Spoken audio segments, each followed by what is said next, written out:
So what do you guys think about Batman in terms of themes of mental illness? One of the ones I find most fascinating is from the Dark Knight Rises movies, where Walpole is talking about Batman as OCD, narcissistic, hero complex sociopath, and how he draws other narcissistic people to him, or just other aspects of mental illness. Yeah, I definitely think that there is, like many an armchair psychologist has tried to diagnose Batman through the ages, and everything from sociopathy to PTSD. I mean, I think it's very clear to even the most elementary of people with elementary knowledge of psychology that Bruce Wayne deals heavily with PTSD. I would agree. And what I think it does is his trauma led him to becoming Batman.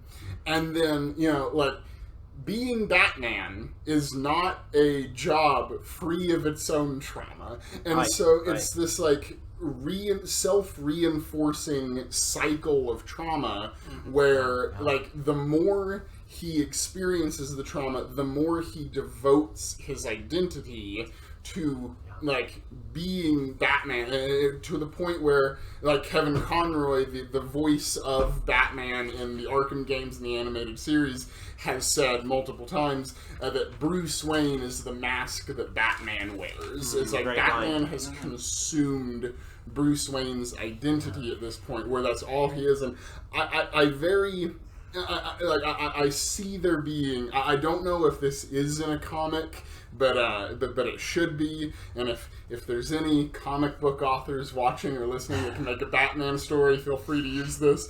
I very clear, I see this scene where of a Batman story, years after Bruce became, maybe even decades after Bruce became Batman, where all of the major villains are in Arkham or Blackgate Prison and locked away. Crime rates are low. Gotham has essentially been cleaned up, but Bruce still goes out every night as Batman and tries to find some crime. And I envision this conversation, it would probably be between him and Dick Grayson, where Dick Grayson would probably see him leaving to go be Batman again and be like, Bruce, what are you doing? You don't need to do this anymore. And Bruce would be like, Gotham needs Batman. And Dick would be like, no, Bruce, you need Batman. Oh, yeah. That would be a good... Yeah. Because if you're almost personified trauma, then you're not going to stop looking. If you're that much of a vigilante, you're not going to stop looking. Yeah. It might have been a Batman Forever. This came up with his mental illness. Nicole Kidman's character, Dr. Meridian. I'm trying to remember if she said Munchausen's, or it might have come up that they think he's causing all of this so he can be a hero. He's got this hero complex, the savior complex. And I thought, well, that was an interesting... Yeah. I believe it was in that one, or it's in one of the things I've read, that they think he's doing all of this stuff. So he can come in, swoop in, and be a hero. That Munchausen's by proxy type of a thing, but with the whole city. Yeah, with the whole city. Right. Wow. And it's kind of like a firefighter who's a firebug, so they go and start, which actually did happen. They caught one. He was actually a firefighter. Interesting. He was starting all the fires because he liked to watch. He was an arsonist. And that's an interesting take on it. It's not quite accurate in his case, but I think that the PTSD is definitely a factor there. Everybody, and that's very obvious. And then, it's he talks to Alfred, and Alfred's basically his sounding board / therapist. But I think if they did another movie, well, they already did, but if they did, they'd probably have Alfred say, Bruce, I'm calling a therapist for you. I'm not your therapist. Yeah. You don't pay me enough. I'm sorry, Master Bruce. Should he be in Arkham along with... Right, exactly. I mean, if he were poor, what if he weren't rich? Yeah, if he weren't rich. And he were out here doing stuff. We would have Would we see a poor Batman, since Joaquin Phoenix was basically Joker? I think, like, if we're talking specifically about, like, Bruce Wayne, I think Bruce Wayne's identity as a very rich person is fundamental to his identity. Yeah. It would have to be an alternate universe where someone else is Batman. Right. Yeah. So I'm interested in the possibility of narcissism with Batman. What do you guys feel about that? I kind of feel like there are some instances when he's trying to work with Justice League where, like, he's kind of friends with Superman, he's kind of friends with some other ones, but he has difficulties. They are. He is too, Yeah. and he seems to think that no matter who has greater powers than he does, that he has to be the one to solve a problem. Yeah. There are several instances where he calls in a dangerous situation, or he knows about a dangerous situation, and he rushes in before, like, Superman or Green Lantern or someone. Then, like, during team fights in, like, the Justice League, it's usually Superman and Batman leading the charge, leaving the rest of them in the back to get beaten up, and everyone else is like, get back here, team. Right. And for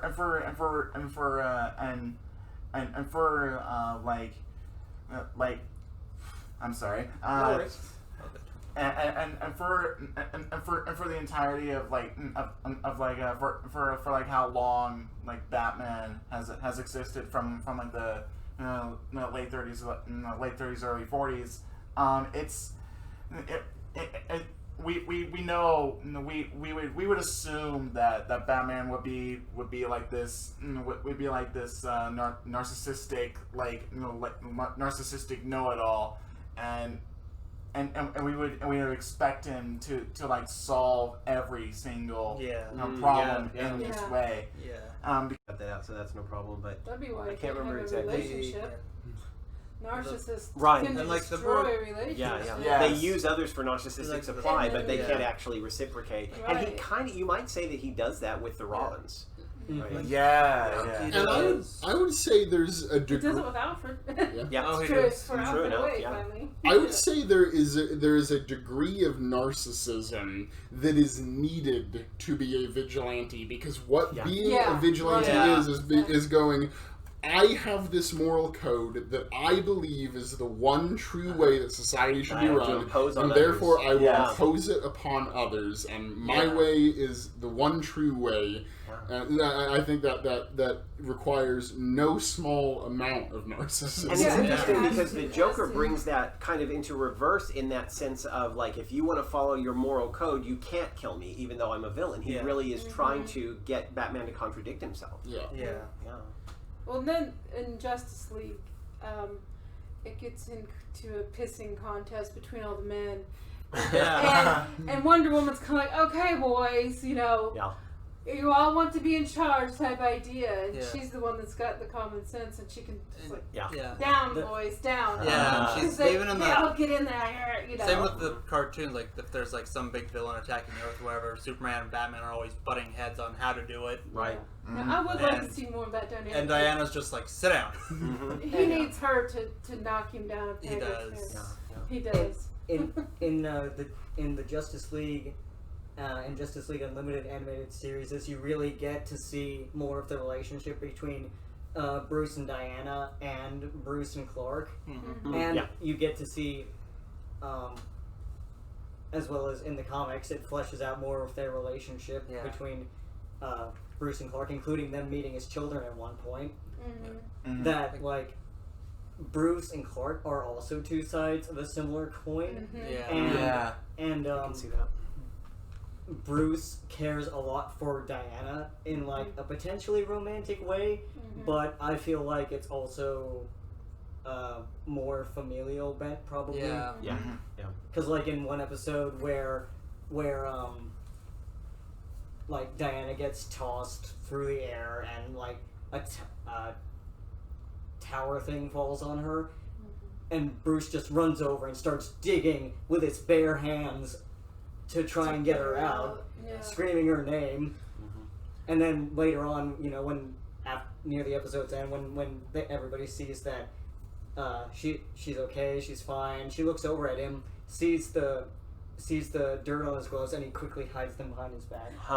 Interesting. So, is he a true narcissist then? Because a narcissist is kind of like a psychopath. They don't really, except maybe not to the same degree, they don't really have much genuine feeling. Yeah.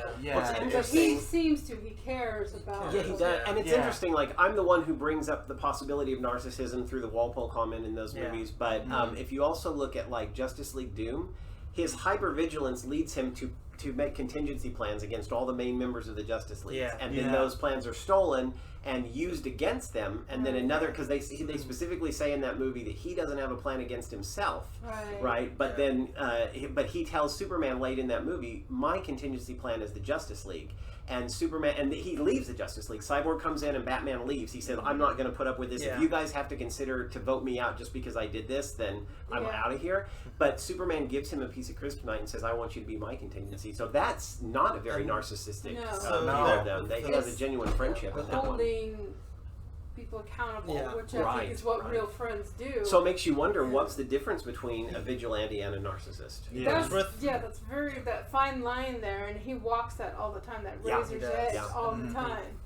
There's also, like, with the contingency plans on how to beat supervillains that go bad, it's kind of a little bit of paranoia. What if they do try? What if these people try and betray me, or...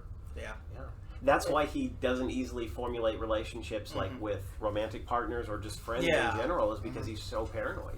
Putting it into a mental health perspective, though, a contingency plan, someone who has a mental illness like bipolar disorder or even schizophrenia, but especially I've seen it with bipolar disorder, to where they have a plan, they give it to someone else. So like a safety plan? A safety plan. I can't trust myself in this instance. This is what you should do.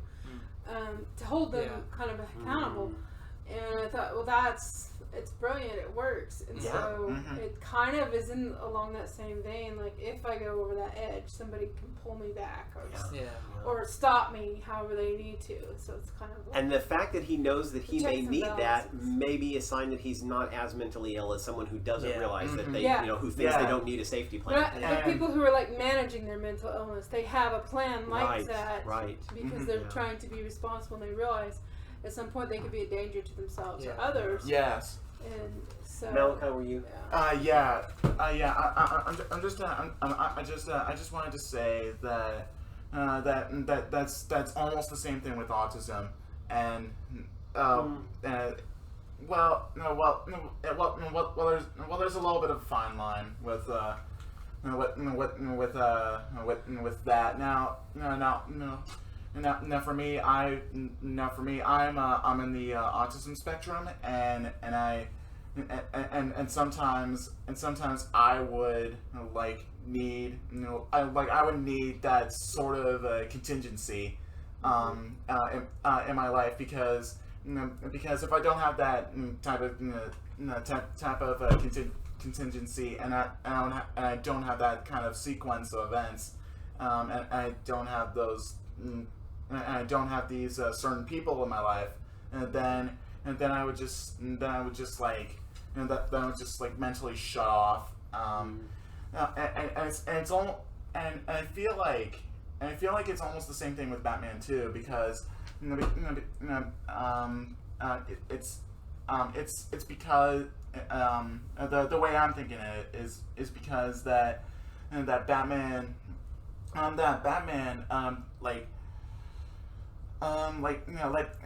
going back to the relationship of Batman and Joker, Joker sees Batman as this one more piece to form this contingency within this relationship, and it's almost like that, like Batman does want him to push, Batman does want to push Joker away, but at the same time, he wants that, contingency, as time goes on. So maybe not just allies that are keeping him in check, but villains that he maybe, and that maybe is. In that sense, he needs the villains in that way, just like Joker is claiming. Yes, they need each other. Joker will call Batman out if he does something bad. He will call him out. Bruce like knows something that. against his own code. Yeah. He's the first one to say. Yeah. Yeah. Did that get you a moral code? Yeah. Because he likes seeing him do it. He does. Right. He gets off on seeing him fall. Right. He does. I'd be interested to know your opinion on some people feeling that Batman Bruce Wayne is autism coded. Yeah. Thinking about it. I never thought about that. I don't have a whole. I don't have a whole lot of thoughts on the Bruce Wayne Batman side of maybe he might be within the spectrum and it's it's the same thing and it's like the same thing when Bruce's parents die, he lost that A massive part of his support system. yes Yeah. and if I lose that, and if I lose like a lot of my friends, like a lot of my family, I would lose that type. I would lose this massive a support system that I've been living with throughout my whole life. A lot of, autism, there's that need for sameness. Yes. You Yeah. need the same people. And he's very routine oriented. Yeah, he's very routine oriented, and they also brought it up with possibly with PTSD or anxiety, needing control. Yes. Yeah. And people on the spectrum, it's the same thing. They have to have, because everything's so chaotic around. There's something that you have to be able to control. Yeah, OCD's the and same there- too. It comes up Yeah. with OCD. There's a lot of overlap with these different things that, when the world's crazy around you, or, sensory issues for someone on the spectrum, Yes. something that you can control, it's more like having an object you can, like a fidget spinner or a stress ball yeah. or something. Or a batarang. Or, anything, and for Batman, for Bruce Wayne, he has the means, the money to go and get all these nice toys Right. to Yes. do something. How many of us say, hey, I wish I could go out there and clean up this mess out here, these drug dealers out here, or these this corruption going on. We don't have that power. Yeah. Right. It drives us nuts. It drives me nuts. Sometimes I get depressed about things that are happening. I wish I could do something. Uh-huh. I wish I could go feed these hungry people over here, or fix this thing that's wrong. Yeah. And for him, he sees the chaos in the world. There is something he can do. Yeah. Yes. So maybe it's kind of as a way to try to help his mental issues. Yeah. Any sort of underlying things he has. And something it just came to my mind of like thinking of Bruce Wayne as being on the autism spectrum. Could that be where the perception of him being humorless comes from? Oh, interesting. Yeah. Oh, good That would be point. a point. And isn't he supposed to be the world's smartest detective? Mm-hmm. Yeah. And he was based He's off very of much Sherlock. like Sherlock. He Yeah. is. Yeah. and Yes. He is like Another potential narcissist. I was thinking that too. He's like Sherlock Yeah. Holmes or Yeah. somebody And on the spectrum. And Sherlock Holmes is like one of the go-tos for people saying this is what someone who is coded for autism. Right. Yes. Exactly. Yes. Yeah. But he needs that analytical mind. Yeah. And a lot of people who are on the spectrum, they get into very analytical type work. Yeah. Because that's what their minds are geared for. Computer programming or things like that, or even medical, scientific fields. They're excellent at that. Silicon Valley is full of people on the spectrum. Yes. Because their brains are coded for that. So I'm thinking, it makes sense. If a detective, you have to have those very sharp analytical skills. You have to have that detachment too to investigate something, and something that I don't know, maybe like personal attachments. For him to do what he does, he has to have that professional Yeah. detachment Yes. from it. We see that So- symbolized in the fact that his main mood is to ghost people. Like they're in the middle of a sentence and they turn around and he's gone. Yeah. He's gone. Or a woman gets interested in him, and then he's like, oh, Right, Yeah. right. Yeah. And he Yeah. pulls away. Yeah. Yeah. That would also be a funny like quirk of his for being autism coded, where like if Gordon has handed him like the interesting card of the Joker at the end of Dark Knight, and Gordon turns around and he's gone, so it's like, oh, you have handed me something interesting. I'm going off to do the thing. Yeah, and then, like, Oh, I just had a sudden. The Lego Batman, he always comes home and eats lobster thermidor. Yeah. That's right. He Yeah. eats the same food. Every time. Ah, there Yeah. you go. Wow. in the show Gotham, after his parents die, and they show Bruce every once in a while because Gordon's the main focus. But whenever they show Bruce, he's usually like shut down around Gordon, and Gordon's like, hey. Yeah. And then they bring in a much younger Selena Kyle, who's like, hey, knock knock. And it comes over, knocks on his head, and then they're friends for a bit because Alfred and Gordon think, oh, if we bring in this new person that he doesn't know. But the connection was that she saw it happen, so they got to thinking maybe this will help identify who, and it backfired because Bruce is like, go away. Because like after they played for a bit, he's like, okay, you can go home now, and she's like, I don't have a home. You go home now. And like just, yeah.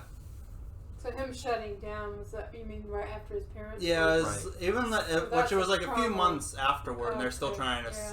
they're trying, like, the first season follows Gordon trying to solve who did it.